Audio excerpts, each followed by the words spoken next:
Hi everyone. So after discussing the chapter linear equation in two variables, ठीक है, we will move to quadratic equations. अब quadratic नाम तुमने पहले सुना होगा 9th क्लास में. क्वाड्रेटिक पोलिनोमियल तुमने सुना होगा जिसकी डिग्री 2 होती है. तो वही इक्वेशन के अंदर लेफ्ट हैंड साइड और राइट हैंड साइड दोनों आ जाएंगी. जैसे मान लो पोलिनोमियल तुमने ये पढ़ा होगा ax² plus bx plus c type का पोलिनोमियल होता है जहाँ पे a जो है ना वो ज़ीरो नहीं होना चाहिए. ये ज़ीरो हो गया तो इसकी डिग्री जो है वो 2 नहीं रहेगी. ये ज़ीरो हुआ तो ये पूरा टर्म ज़ीरो हो जाएगा. ये ज़ीरो नहीं होना चाहिए, इसको बोलते हैं अपने क्वाड्रेटिक पोलिनोमियल. तो अगर मैं इसके इक्वल्स टू में ज़ीरो लगा दूँ, ठीक है, एक बार कैसे बोल दिया, ज़ीरो होना ज़रूरी नहीं है, कोई कांस्टेंट भी हो सकता है, बट इसके राइट हैंड साइड में कुछ ऑक्यूपाई करवा दिया तो इसको बोल दिया इक्वेशन. तो this is called quadratic equation. ax² plus bx plus c equals to 0, that will be called quadratic equation. और एक और चीज़ पढ़ी थी कि जो क्वाड्रेटिक पोलिनोमियल होता है उसके दो फैक्टर्स बनते हैं, दो ज़ीरोज़ आते हैं. तो इसके भी दो ही आंसर्स आएंगे. उसको अभी अपन आगे डिस्कस करेंगे कि उनके नेचर्स क्या क्या हैं, वो आगे चल के आएगा. तो इतना समझ लिया कि क्वाड्रेटिक इक्वेशन का जनरल फॉर्मेट ये है जहाँ पे a जो है वो आपका ज़ीरो नहीं होना चाहिए. अब जैसे मान लो उसने क्वेश्चन दे दिया, check whether the given equation is quadratic और नॉट. ठीक है, मान लिया ऐसे दे दिया. तो पहला क्वेश्चन मान लो उसने दे दिया से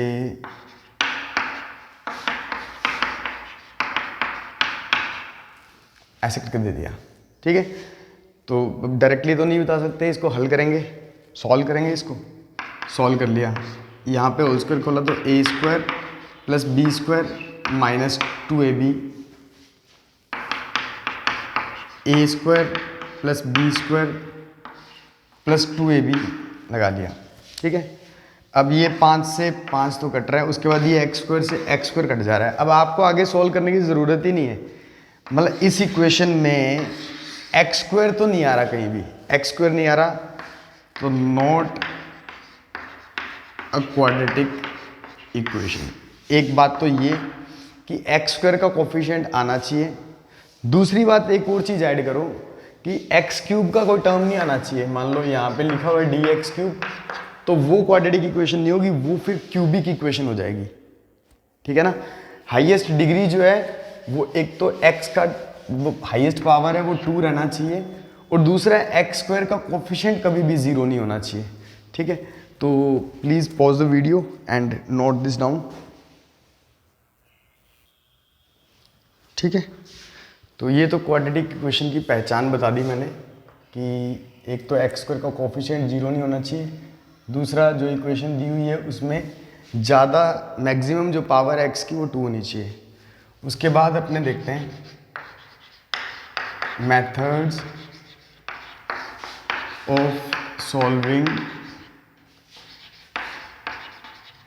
a quadratic equation.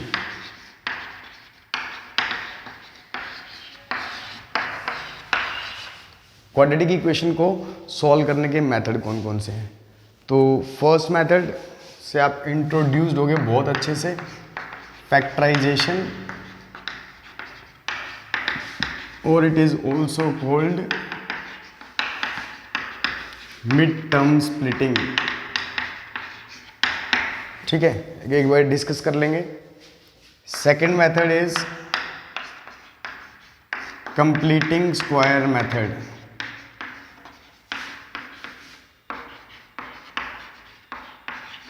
And third is quadratic formula. ठीक है, तो first we will move to factorisation. तो उसको देखते हैं अपन. जैसे मान लो आपको इक्वेशन दे रखी है ऐसे,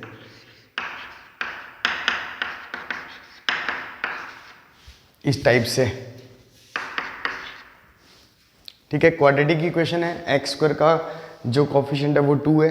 ठीक है, और मैक्सिमम पावर इसमें 2 है, तो ये क्वाड्रेटिक इक्वेशन है, इसको सॉल्व करना है.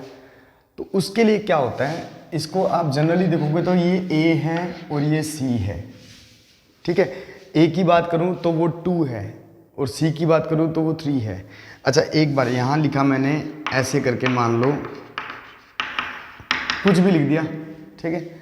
अब इसमें ए की वैल्यू क्या आएगी, वो 2 आएगी, बी की वैल्यू क्या आएगी, वो -5 आएगी, क्योंकि ओरिजिनली जो मैंने इक्वेशन ली थी वो मैंने ऐसे ली थी,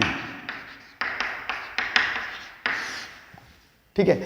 अब ये मतलब तो नहीं है कि यहाँ पे प्लस का बी लिख दिया तो हमेशा यहाँ पे प्लस का ही नंबर आना चाहिए, वो बी माइनस का भी हो सकता है, ठीक है। अब जैसे यहाँ पे बी का मान क्या है, बी की वैल्यू क्या है, वो -5 है। यहाँ पे सी की वैल्यू क्या है, वो -3 है, ठीक है। तो आपको विद साइन देखना है, तो ए की वैल्यू 2, सी की वैल्यू 3, आपने इनको मल्टीप्लाई किया तो आया प्लस का 6, मतलब ए सी क्या आया, +6। तो ये चीज़ नोट करो कि अगर ए सी प्रोडक्ट जो है वो पॉजिटिव आ रहा है तो बीच वाली टर्म को ऐसे स्प्लिट करना है, ऐसे तोड़ना है, ऐसे ब्रेक करना है, जोड़ें, ऐड करें तो 5 आए, मल्टीप्लाई करें तो 6 आए। ऐसे 2 नंबर आपको सर्च करने हैं, ऐड करें 5 आए, मल्टीप्लाई करें 6 आए, तो वो नंबर 2 और 3 सोच लिए। सोचने के बाद देखो 2 + 3 5 आ रहा है, 2 × 3 6 आ रहा है, करेक्ट है। तो इस 5 को ब्रेक कर दिया 2x + 3x, ठीक है, ऐसे, और चेक भी कर लिया उसके बाद कि ये दोनों प्लस के हैं, प्लस का 5 आ रहा है, हाँ ठीक है, यहाँ तक डन है। अब यहाँ से कॉमन लो, क्या आएगा, 2x कॉमन लिया, x + 1। अब अगर आपने फैक्टर सही किए हैं तो ये टर्म दोबारा आएगी यहाँ पे। अब देखो जो बच रहा है क्या चीज़ लगाएं कि सेटिस्फाई हो जाएगा, जैसे +3x + 3 बच रहा था, तो इसको अगर मैं 3 से मल्टीप्लाई करूँ तो ऊपर वाली चीज़ आ जाएगी, तो ये काफ़ी हेल्पफुल होता है, ठीक है। इसमें कॉमन ले लिया, = 0 लगाते चले और ये वाला साइन लगाते चले। इस साइन का मतलब होता है और का मतलब इसको ऐसे भी लिख सकता हूँ, ये तरीका भी है इसको लिखने का। ये सिंप्लीफाई करते करते लास्ट में फिर आंसर अपन निकाल देते हैं, ठीक है। अब ये एक टर्म आ गई, ये दूसरी टर्म आ गई, ठीक है। इन दोनों में से कॉमन क्या आ रहा है, वो आ रहा है x + 1, वो कॉमन निकाला।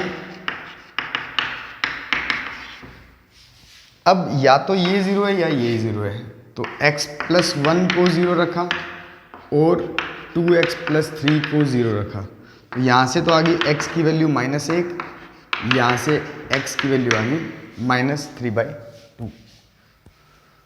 तो प्लीज़ पॉज करके इसको नोट कर लो। एक और एग्जांपल लिया फैक्टराइजेशन के ऊपर ही, ठीक है। इसमें जब आपको कोई कोफिशिएंट ना दिखे इसका मतलब वहाँ पे 1 है, तो a की वैल्यू 1 हो गई, b की वैल्यू -2 हो गई और c की वैल्यू -24 हो गई, ठीक है। अब आपको निकालना है AC, तो वो आपने फाइंड किया, -24 आ गया, नेगेटिव आ गया आपकी बार, अब की बार पॉजिटिव नहीं आया। पॉजिटिव के लिए तो हमने ये पढ़ा था कि बीच वाली टर्म को ऐसे तोड़ो, जोड़ें तो बीच वाली टर्म आ जाए, गुणा करें, मल्टीप्लाई करें तो वो AC आ जाए, मतलब AC की जितनी वैल्यू आ रही है। अगर AC नेगेटिव आए तो क्या करना है, बीच वाली टर्म को ऐसे 2 नंबर्स में स्प्लिट करो कि उनको डिफरेंस करें तो बीच वाली टर्म आ जाए, मतलब 2 आ जाए, और मल्टीप्लाई करें तो AC आ जाए। तो वो टर्म 6 और 4 आ गई, ठीक है। 6 में से 4 जाएगा तो 2 बचेगा और मल्टीप्लाई करेंगे तो 24 आएगा। उसके बाद आपको क्या करना है, यहाँ पे जो साइन है, नेगेटिव साइन है, वो आप बड़े वाले को दो। यहाँ पे जो भी साइन हो वो हमेशा बड़े, प्लस होता तो मैं प्लस देता, दूसरे वाले को ऑपोजिट साइन दे दो, ठीक है। तो इसको लिख देते हैं, x² - 6x + 4x - 24 = 0, मतलब इसको वहाँ पेस्ट कर दिया -2x की जगह। वेरीफाई करके देखो, वेरीफाई भी हो रहे हैं, ठीक है। अब इन दोनों में से कॉमन लिया, x आ गया, x - 6, इसी को दोबारा लिख दिया। अब ये देखो यहाँ पे क्या लिखूँ, +4 लिखूँगा तो ये एडजस्ट हो जाएगा, नहीं एडजस्ट हो रहा हो तो यहाँ पे माइनस करके देख लेना, फिर भी एडजस्ट नहीं हो रहा, इसका मतलब आपने फैक्टर गलत किए हैं, ठीक। फिर x - 6 कॉमन ले लिया, बचा आपके पास x + 4 = 0, तो या तो x की वैल्यू 6 आएगी या x की वैल्यू -4 आएगी। तो प्लीज़ इसको पोज करके नोट कर लीजिए। वैसे तो फैक्टराइजेशन आपने पहले पढ़ रखा है, फॉर सेक ऑफ इंट्रोडक्शन मैंने बता दिया आपको। Next is completing square method. ठीक है, तो कंप्लीटिंग स्क्वायर मेथड को देखने के लिए चलो मान लिया मैंने क्वेश्चन ले लिया ये। अब इसको मुझे कंप्लीटिंग स्क्वायर मेथड या इसको होल स्क्वायर मेथड भी बोलते हैं, ठीक है, इससे सॉल्व करना है। तो मैं एल्गोरिदम यहाँ लिखता रहूँगा इस मेथड की, कुछ फिक्स एल्गोरिदम है, वो काम आपको करने पड़ेंगे, सॉल्व होता चला जाएगा। सबसे पहले क्या करना है, divide quadratic equation by coefficient of x square. सबसे पहला काम क्या करना है, एक्स स्क्वायर के साथ में जो भी लिखा हुआ है, प्लस का माइनस का कुछ भी, उसके साथ पूरी इक्वेशन को डिवाइड कर देना है। तो वो डिवाइड कर दिया मैंने, ठीक है। दूसरा काम क्या करना है, दूसरा काम करना है सेपरेट वेरिएबल्स एंड कॉन्स्टेंट्स। अब वेरिएबल्स कौन होते हैं, एक्स वाले टर्म, ठीक है। तो ये 2 से 2 कैंसिल हो रहा तो कर दो, सिंप्लीफिकेशन करके चलो। अब ये दोनों एक्स वाले टर्म है, यही कांस्टेंट है, इसको उधर ले गए तो इसको लिखा x square plus 5/2 x equals to -3/2, ऐसा लिख दिया। अब तीसरा स्टेप काफ़ी इंपॉर्टेंट है, इसको थोड़ा ध्यान से सुनना। क्या करना है, multiply coefficient of x with 1/2।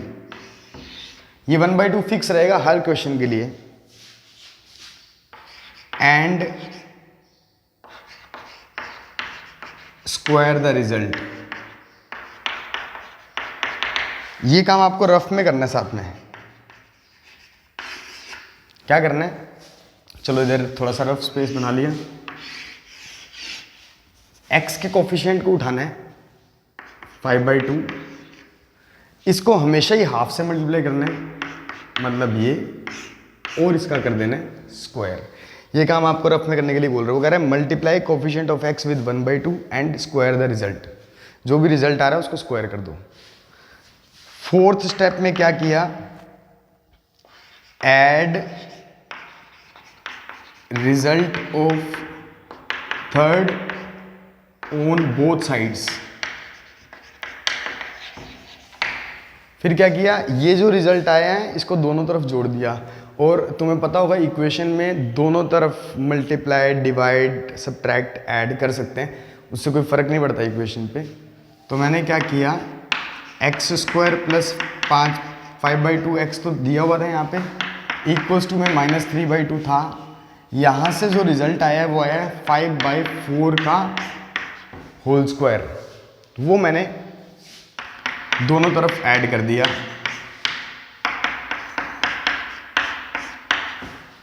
ठीक है, अब इसको तुम ध्यान से देखो तो ये a² plus b² plus 2ab बन रहा है, हमेशा ही बनेगा।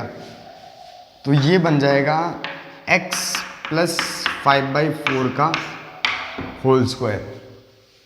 देखो a² plus b² plus 2ab, मतलब 2x इंटू 5/4 करेंगे तो वो कैंसिल होके 5/2 आ जाएगा।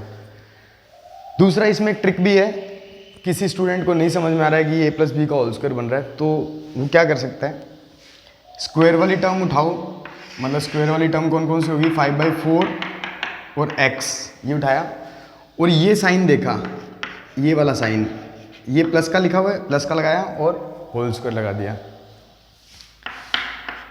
अब किया -3/2 प्लस, अब इसको ओपन कर लिया 25/16। अब इसको किया x प्लस 5/4 का होल स्क्वायर इक्वल्स टू, ये एलसीएम लिया 16, then okay it will be this much. ठीक है, अब वो फर्दर सॉल्व कर लिया, x प्लस 5/4 का होल स्क्वायर इक्वल्स टू 1/16। यहाँ तक तो पॉज करके नोट करो।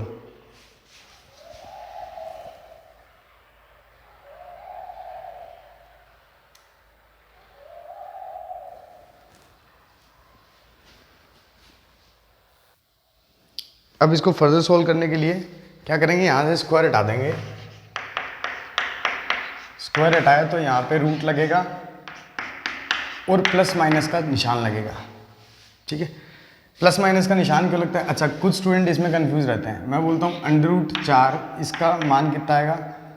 इसका मान आएगा 2। बच्चे बोलते हैं +-2 आएगा। नहीं, ऐसा नहीं होगा।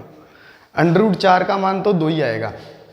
अब अगर मैं बोलूँ कि x² = 4 है तो x का क्या मान हो सकता है? तो x का मान हो सकता है +-2। मतलब यही काम किया, x यहाँ पे रूट लगाया, यहाँ पे प्लस माइनस का निशान लगाया। ऐसा क्यों होता है? यहाँ पे देखो, x के कितने मान इस समीकरण को संतुष्ट कर सकते हैं? मतलब how many values of x can satisfy this equation. तो x की वैल्यू अगर तुम +2 रखते हो तो +2 का स्क्वायर वो भी 4 के इक्वल आएगा। सही बात है। x की वैल्यू अगर तुम -2 रखते हो तो नेगेटिव क्वांटिटी अगर -x का तुम स्क्वायर करोगे वो तो तुम्हें x² ही मिलेगा, उसमें कोई फर्क नहीं आ रहा। इसलिए यहाँ पे वैल्यू की साइन हमेशा पॉजिटिव नेगेटिव लगता है। ठीक है, तो x + 5/4 = +-1 का रूट किया 1, 16 का रूट किया 4। अब ये 5/4 उधर जाके हो जाएगा नेगेटिव, तो हो गया -5/4 + -1/4। यहाँ तक तो आई थिंक समझ में आ गया होगा। दोबारा देख लेते हैं। क्या किया? सबसे पहले इक्वेशन में x करके कोफिशिएंट से डिवाइड किया, फर्स्ट एल्गो, फिर सेपरेट किया, सेकंड एल्गो। थर्ड स्टेप हमने रफ में किया। क्या किया? x के कोफिशिएंट को उठाया, 1/2 से मल्टीप्लाई किया, पूरे के ऊपर स्क्वायर लगाया, जो रिजल्ट था उसको सिंप्लीफाई करके लिख दिया। फिर इस रिजल्ट को दोनों तरफ ऐड किया। ऐड करने पे यहाँ पे फॉर्मूला बन गया a + b का होल स्क्वायर या a - b का होल स्क्वायर बनेगा। इस टाइप से फॉर्मूला बनेगा हमेशा। और इसको फिर सिंप्लीफाई करते करते यहाँ तक हम पहुँच गए, प्लस माइनस का साइन चलता आ रहा है। अब क्या करेंगे? एक बार तो पॉजिटिव साइन लेंगे, टेकिंग पॉजिटिव साइन, और एक बार टेकिंग नेगेटिव साइन। ठीक है, तो पॉजिटिव साइन लेंगे तो आ जाएगा -5/4 + 1/4, दैट इज -1। सॉल्व कर लेना इसको। और जब नेगेटिव साइन लेंगे तो आ जाएगा -3/2। और आंसर्स तो फैक्टराइजेशन करके भी यही आ रहे थे। तो please pause the video and note this solution down. Next we will talk about quadratic formula. Quadratic formula ये होता है, इसको भी डिराइव कर लेते हैं। उससे पहले लेट्स सॉल्व दिस क्वेश्चन, जो अपने फैक्टराइजेशन में भी सॉल्व करा, कंप्लीटिंग स्क्वायर मेथड में भी सॉल्व किया। ठीक है, तो यहाँ से आइडेंटिफाई करो, a की वैल्यू 2 आ रही है, b की वैल्यू 5 आ रही है और c की वैल्यू 3 आ रही है। ठीक है, तो बस फॉर्मूले में रखना है x = -b ± अंडर रूट लगाया b² -4ac/2a। पहले ब्रैकेट छोड़ देना, मिस्टेक नहीं होगी। स्टार्टिंग में थोड़ा सा ध्यान से करना। b की वैल्यू रख दी जहाँ जहाँ रखनी थी, +5 था, -b ± बस 2 जगह रखनी थी। a की वैल्यू देखो, एक तो यहाँ आएगी कि यहाँ आएगी, तो a = 2 तो वैल्यू रख दी, फिर c = 3 ऐसे करके वैल्यू रख दी। ठीक है, वैल्यूज रखने में ही गलती करते हो तुम लोग, बाकी फॉर्मूला तो सिंपल ही है। अब इसको सॉल्व किया, -5 ± अंडर रूट लगाया, ये हो गया 25 माइनस दिस विल बी 24/4, तो ये आ गया 1 का रूट 1 ही होता, तो मैंने इसको हटा देता हूँ। ठीक है, आंसर अगेन तुम पॉजिटिव नेगेटिव साइन लोगे तो ये आंसर आ जाएंगे, विच इज सेम। तो प्लीज पॉज द वीडियो और इसका सॉल्यूशन तो डाउन करो। Next we will do proof of the quadratic formula. Next we will prove this. तो मैंने क्या किया, एक जनरल स्टेटमेंट ले लिया which is ax² + bx + c = 0। मान लिया ये एक क्वाड्रेटिक इक्वेशन और इसको मुझे प्रूफ करना है क्वाड्रेटिक फॉर्मूला, तो जनरल स्टेटमेंट ही लेंगे हमेशा प्रूफ करने के लिए, क्वेश्चन से तो वैल्यू आ जाएगी सीधे, ठीक है। तो मैंने क्या किया, कंप्लीटिंग स्क्वायर मेथड अप्लाई किया इसी के ऊपर। कंप्लीटिंग स्क्वायर मेथड क्या बोलता था, पहले एक्स स्क्वायर के कोफिशिएंट से पूरी इक्वेशन को डिवाइड कर दो, तो वो मैंने किया, उधर तो डिवाइड करने की ज़रूरत ही नहीं है, जीरो ही आ जाएगा, ठीक है। तो ये हो गया x square plus B upon A x plus C upon A is equals to 0।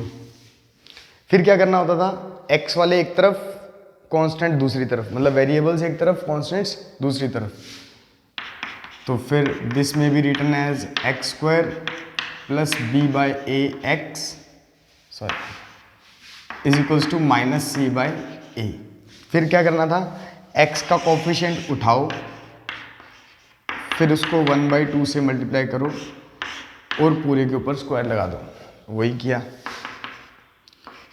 X square plus b by a x plus B upon 2a का होल स्क्वायर। सिंप्लीफाई करोगे तो denominator will become 2a is equals to b by 2a का whole square minus c upon a, ठीक है।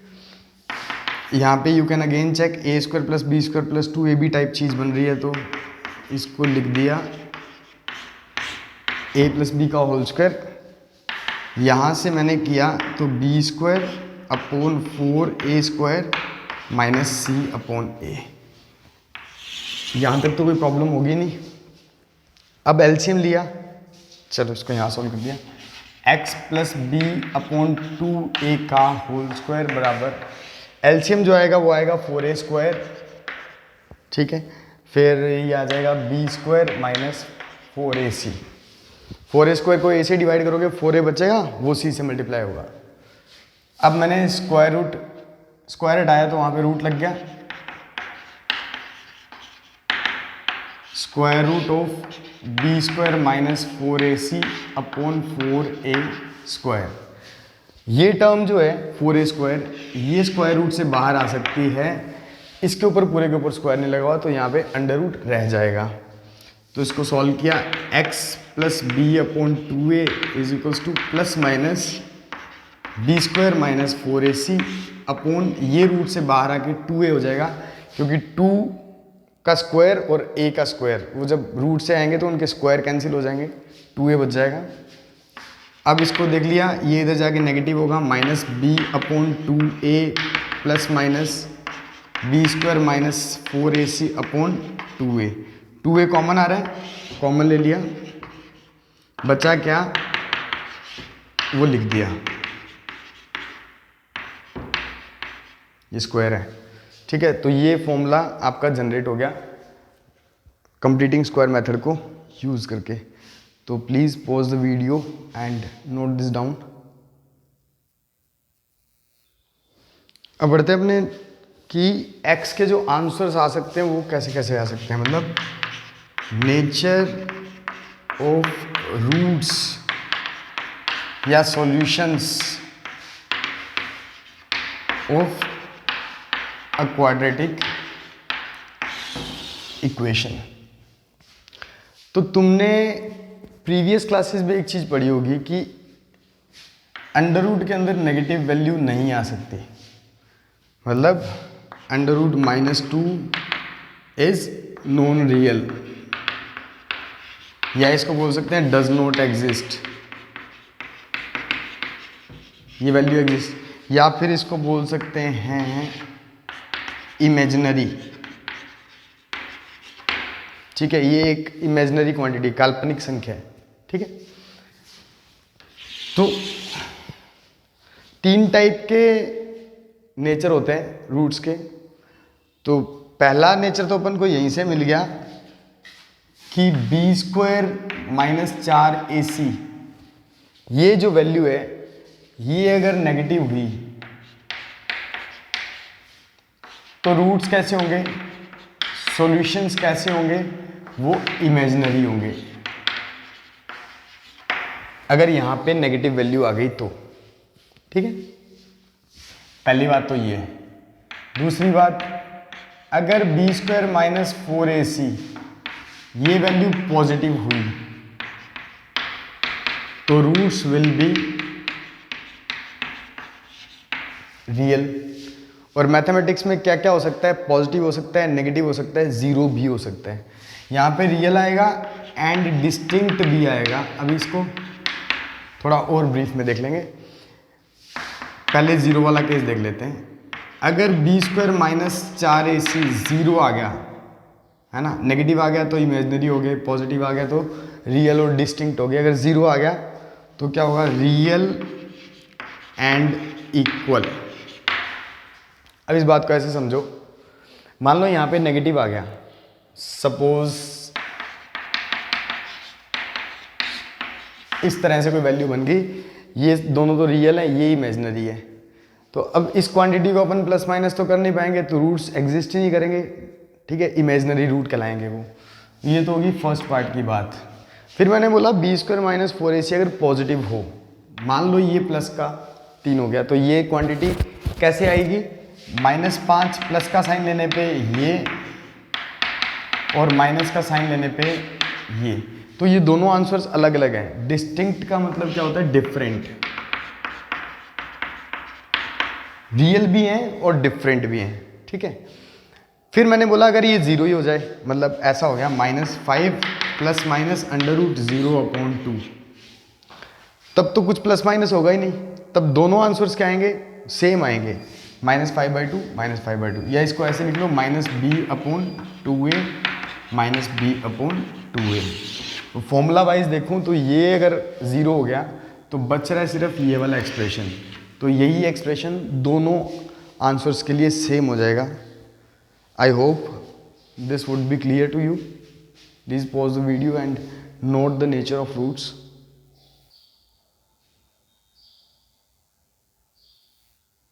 Let's move to the question. आपको दे रखा है find the value of k, ये इक्वेशन दे रखी है और 3 सब पार्ट्स दे रखे हैं, तो एक एक करके सॉल्व करते हैं। फर्स्ट पार्ट में क्या बोल रखा है, रियल एंड डिफरेंट रूट्स। तो रियल एंड डिफरेंट रूट्स के लिए मेरे को पता है जो बी स्क्वायर माइनस 4ac है वो जीरो से बड़ा होना चाहिए, पॉजिटिव होना चाहिए, मतलब जीरो से बड़ा होना चाहिए। तो ये यहाँ b की वैल्यू आएगी, यहाँ a की वैल्यू आएगी, यहाँ c की वैल्यू आएगी, और इसको जीरो से बड़ा शो करना है।